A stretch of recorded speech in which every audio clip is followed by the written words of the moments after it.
Shalom, selamat hari Sabat buat kita semuanya. Dimanapun kita berada pada saat ini, saya percaya bahwa kasih Tuhan tetap menyertai kita. Saudara-saudaraku yang kasih, Sabat ini kita berbahagia karena masih dapat mendengarkan firman Tuhan.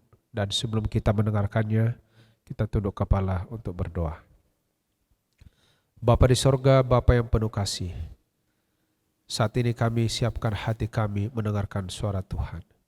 Urapi kami agar kami boleh mengerti, memahami firman-Mu yang kami akan pelajari.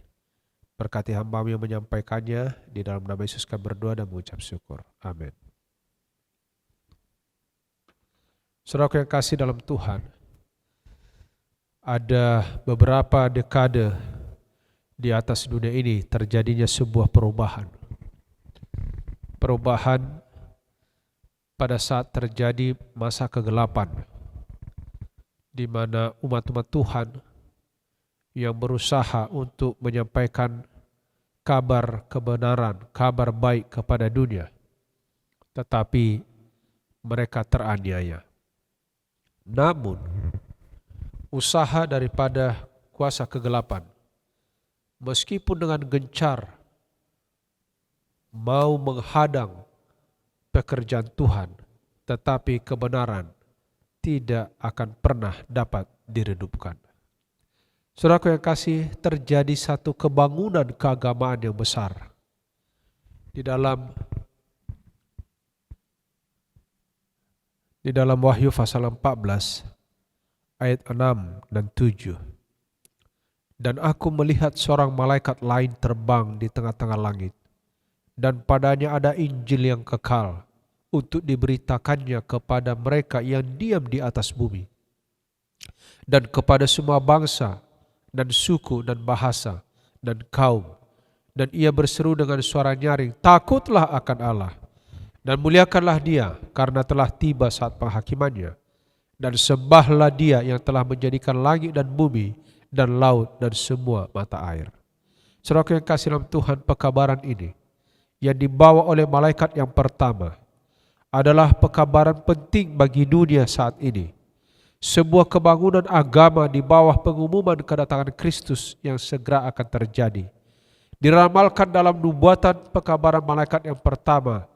Saudara yang kasih, pekabaran itu memancarkan satu terang seperti saat pergerakan ini dimulai. Ia dinyatakan sebagai bagian dari Injil yang kekal. Dan pekabaran itu mengumumkan pembukaan masalah penghakiman. Saudara-saudara yang kasih dalam Tuhan, kabar keselamatan telah disiarkan pada segala zaman. Tetapi pekabaran khusus ini adalah bagian dari Injil yang dapat dikabarkan hanya pada akhir zaman. Karena hanya sesudah itulah benar bahwa saat penghakiman telah tiba. Jadi saudaraku, ini adalah kesempatan yang sangat penting. Nubuat ini menyatakan satu rentetan peristiwa yang menuntun kepada dimulainya penghakiman. Nubuatan ini berhubungan dengan akhir zaman. Telah diperintahkan kepada Daniel agar disembunyikan dan dimeteraikan sampai pada akhir zaman. Kita tidak boleh memberitakan berita tentang penghakiman sebelum tiba waktunya, yang didasarkan atas penggenapan nubuatan-nubuatan ini. Kenapa dalam Daniel 12 ayat 4 dikatakan, tetapi pada akhir zaman, kata Nabi itu, banyak orang akan menyelidikinya dan pengetahuan akan bertambah. Kemenangan akhir 373 dari Daniel 12 ayat 4.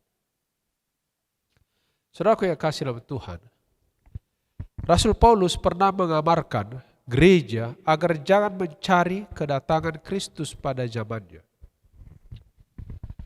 Banyak manusia yang berusaha mendahului hal-hal yang belum terjadi. Kita tahu bahwa beberapa kali kekecewaan terjadi di dunia ini. Mulai dari Oktober 1844. Dan beberapa tahun yang lalu, mendekati tahun 2000, ada banyak orang yang terjebak kepada satu keyakinan bahwa Yesus sudah datang. Sudah waktunya. Sehingga mereka meninggalkan tempat mereka, lalu pergi ke pengasingan, menantikan kedatangan Tuhan. Dan dari waktu ke waktu ada saja di akhir zaman ini yang melakukan hal yang sama. Mereka mengukur waktu dengan matematika, dengan pikiran manusia. Dan inilah yang diamarkan oleh Rasul Paulus. Jangan mencari kedatangan Kristus pada waktu zaman dia.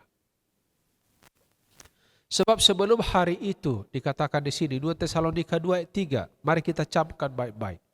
Sebelum hari itu harus datang dahulu murtad. Harus dinyatakan dahulu manusia durhaka yang harus binasa.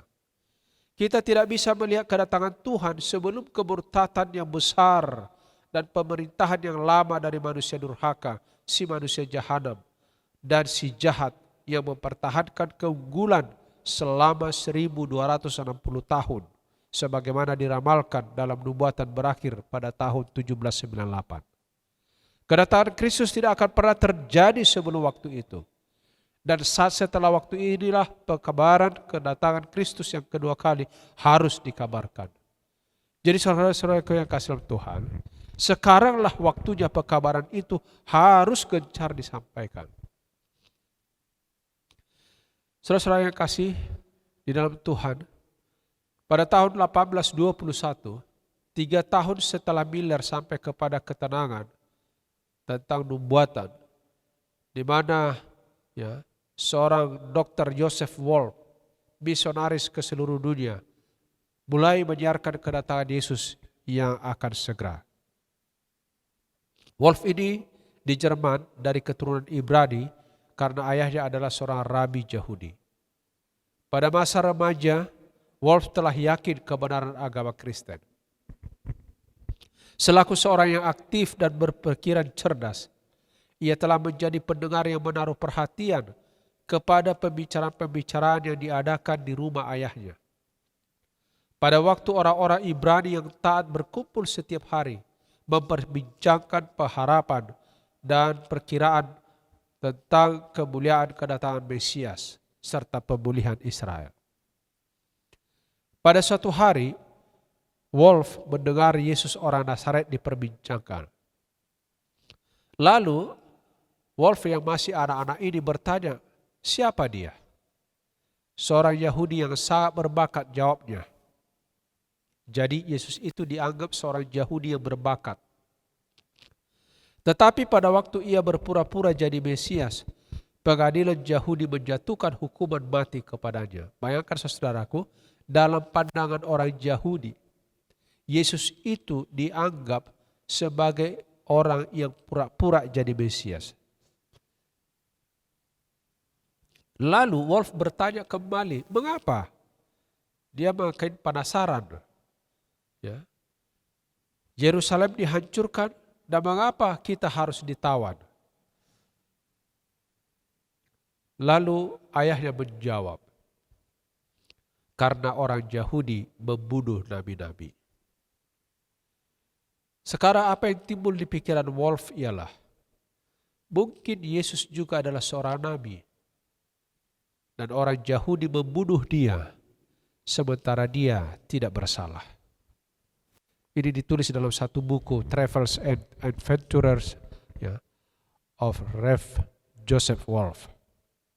Jilid 1, halaman 6.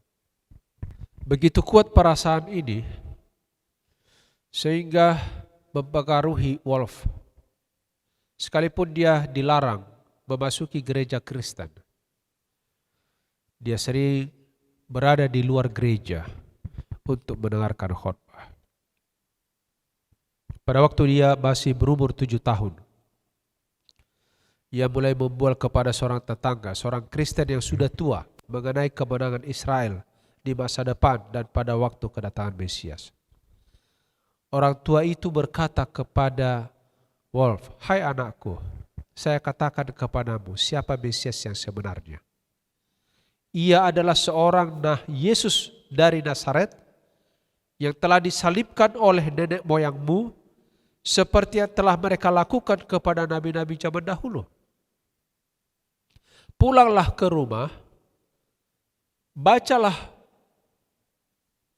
pasal 53 dari buku Yesaya. Maka engkau akan yakin bahwa Yesus Kristus adalah anak Allah. Saudara-saudara yang kasih dalam Tuhan, orang tua ini setelah mendengarkan Wolf yang masih kecil ini seperti membual tentang Yesus, dia disuruh pulang untuk membaca Yesaya 53. Ia pulang ke rumah, kemudian membaca kitab suci. Dengan kagum ia melihat betapa sempurnanya hal itu digenapi dalam Yesus orang Nazaret. Apakah benar kata-kata orang Kristen itu? Anak itu meminta penjelasan nubuatan itu dari ayahnya. Sekarang Wolf mendesak ayahnya. Tetapi ayahnya diam dan marah sehingga ia tidak pernah berani lagi menyinggung masalah itu.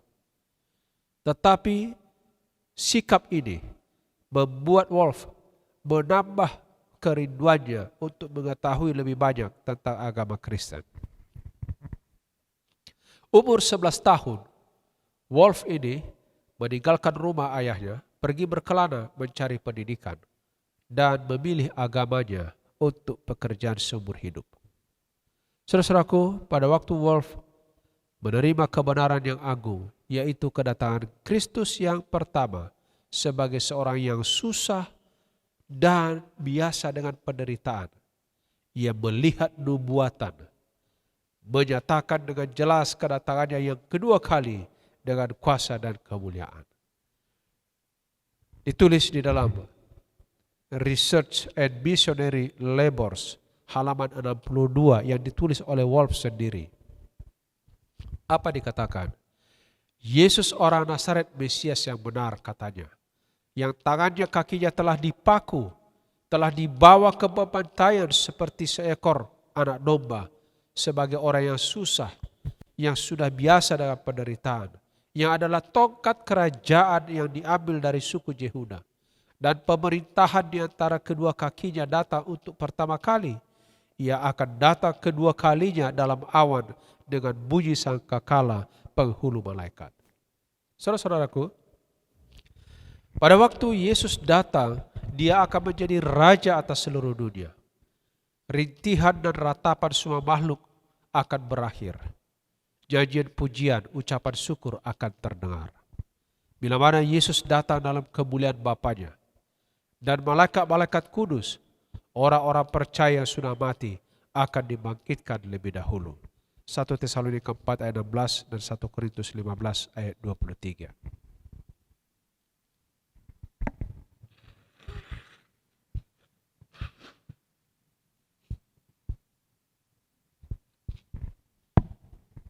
Saudara-saudara, Wolf percaya bahwa kedatangan Tuhan itu sudah dekat. Penafsirannya akan masa depan mengenai nubuatan menempatkan hari kebinasan besar itu atau hari penyempurnaan besar itu beberapa tahun sesudah waktu yang ditunjukkan oleh William Miller. Saudaraku yang kasih dalam Tuhan, pertanyaan di dalam diri kita sekarang adalah, apakah kita tidak boleh mengetahui waktunya, sementara Yesus sendiri mengajak kita untuk tidak hanya membaca buku Daniel, tapi juga harus mengerti. Saudara yang kasih dalam Tuhan, tadi disebutkan dalam Daniel 12 ayat 4, nanti pengetahuan akan bertambah-tambah dan orang-orang akan mencari, berusaha untuk mengerti, menyelidikinya. Saudara yang kasih, Tuhan kita tidak bermaksud dengan mengatakan bahwa waktunya sudah dekat tidak diketahui. Tetapi hari dan jam yang tepat tak seorang pun yang tahu. Ia mengatakan bahwa cukup mengetahui dari tanda-tanda zaman untuk mendorong kita untuk siap bagi kedatangan Yesus yang kedua kali. Dr. Wolf menjelajahi negeri yang paling kejam dan biadab tanpa perlindungan sesuatu negara ataupun kekuasaan Eropa. Dia sudah banyak mengalami kesulitan, dikelilingi banyak mara bahaya, dipukul dengan tongkat, dia dibiarkan dengan kelaparan, dijual sebagai budak, 3 kali dijatuhi hukuman mati, dan dia dihadang oleh perampok, dan kadang-kadang hampir mati oleh karena kehausan. Saudara yang kasih dalam Tuhan, di dalam Kemenangan Akhir dituliskan pengalamannya 1 kali semua miliknya dirampok. Dia dibiarkan berjalan ratusan mil tanpa alas kaki melalui gunung-gunung. Salju yang menerpa wajahnya dan kakinya yang telanjang itu kaku karena menginjak tanah yang sudah membeku. Saudara yang kasih, dalam mempertahankan kebenaran dan usaha untuk menyampaikan firman kepada orang lain, Wolf rela menderita. Kenapa? Karena tadi dia sudah belajar mempelajari Alkitab dengan baik. Sekalipun ayahnya marah, oleh karena dia ingin mendalami firman itu lebih dalam lagi. Dan ketika dia sudah mempelajari firman Tuhan, dia bandingkan dengan kehidupan Yesus yang luar biasa, pengorbanan Yesus yang luar biasa. Imannya dibangun di dalam kekokohan. Saudara-saudara yang kasih dalam Tuhan, kita tahu hari ini adalah hari kedatangan Yesus sudah sangat singkat. Hari penghakiman, tadi ada satu nasihat. Kedatangan Yesus tidak akan terjadi sebelum kemurtatan yang besar akan terjadi. Jadi bagaimana kita melihat sekarang ini banyak orang yang tidak peduli dengan firman. Bahkan orang yang sudah mengenal kebenaran akan murtad. Sekarang ini banyak ajaran-ajaran baru yang muncul, yang membuat orang seolah-olah orang pintar, orang-orang benar, tetapi tidak sesuai dengan firman Tuhan, saudara. Itu adalah merupakan pertanda hari Tuhan sudah semakin dekat. Pengolok-olok tentang kebenaran akan semakin banyak. Saudara yang kasih, kadang-kadang kita bertanya, Tuhan, mengapa begitu lama Yesus datang? Kenapa ditunda? Ya, ingat apa yang ditulis dalam 2 Petrus 3 ayat 9. Allah tidak lalai menepati janjinya, sekalipun ada orang yang mengatakannya. Tetapi Ia mengasihi saudara dan saya. Dia mau supaya orang bertobat, supaya orang-orang ini tidak binasa tetapi beroleh keselamatan. Jadi penundaan bagi Tuhan sebenarnya adalah kasih karunia bagi kita. Ingat saudaraku, jangan disalahgunakan. Hari ini adalah hari penghakiman, di mana semua manusia diperiksa. Apa yang dilakukan dicatat, saudaraku. Di pihak mana kita berdiri? Perintah siapa yang kita ikuti? Firman yang mana yang kita imani? Karena ada banyak orang berbicara firman, tetapi hidupnya tidak sesuai dengan firman itu. Itulah sebabnya pada Sabat ini, saya rindu melalui firman Tuhan yang kita barusan saja dengarkan. Di dalam ayat inti tadi, aku melihat seorang malaikat terbang di tengah-tengah langit. Padanya ada Injil yang kekal.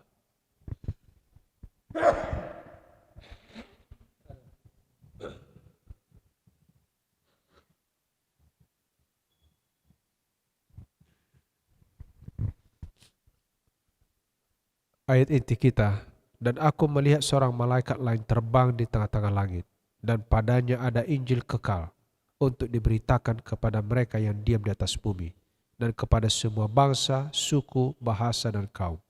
Dan ia berseru dengan suara nyaring, takutlah akan Allah, muliakanlah Dia, karena telah tiba saat penghakimannya. Dan sembahlah Dia yang telah menjadikan langit dan bumi, laut, dan semua mata air. Saudaraku, inilah kesempatan bagi kita. Mari kita imani Mari kita hidupkan apa yang kita sudah pelajari selama ini. Kenapa saudara? Kita tidak tahu waktunya. Karena kedatangan Yesus seperti kedatangan seorang pencuri. Hidup kita ini juga kita tidak tahu apakah masih ada besok atau lusa. Selagi ada nafas dalam tubuh kita ini, mari kita datang kepada Tuhan, hidupkan apa yang kita sudah dengarkan agar kita boleh seperti Wolf tadi merindukan Yesus yang disalibkan itu, Yesus yang dihina itu, merindukan Yesus yang dibunuh oleh orang-orang yang tidak percaya. Sekalipun dalam kesulitan, dalam kesusahan, Wolf berjalan untuk menyatakan imannya.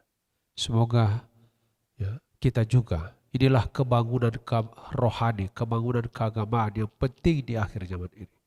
Kita bagikan iman kita nyatakan Kristus dalam kehidupan kita, supaya orang lain juga boleh mengenal Yesus dan mereka diselamatkan waktu Yesus datang kali yang kedua. Tuhan kiranya memberkati kita. Ini doa dan harapan saya. Kita bersatu dalam doa. Bapa di sorga, Bapa yang penuh kasih, terpuji nama-Mu pada hari Sabat ini. Terima kasih pekabaran yang indah bahwa tiba saatnya Yesus mau datang. Dan hari ini adalah hari di mana hari penghakiman sudah dimulai. Segala catatan-catatan kami perlu untuk mencatat hal-hal yang baik. Agar kami didapati ya Tuhan pada waktu Yesus datang adalah orang-orang yang setia, yang siap menyambut kedatangan-Mu. Oleh sebab itu hamba-Mu berdoa bagi seluruh umat Tuhan yang mendengarkan firman pada saat ini. Biarlah firman-Mu menjamah hati kami. Kami siapkan diri kami bertemu dengan Tuhan. Bapa, angkat tangan-Mu yang penuh kasihan. Tuhan memberkati Engkau dan melindungi Engkau. Tuhan menyinari Engkau dengan wajah-Nya dan memberikan Engkau kasih karunia. Tuhan menghadapkan wajah-Nya kepadamu dan memberikan damai sejahtera. Kiranya kasih karunia Tuhan Yesus, kasih Allah Bapa, persekutuan Roh Kudus memberkati kita semua dari sekarang sampai Maranatha. Di dalam nama Yesus kita sambut berkat-Nya. Amin.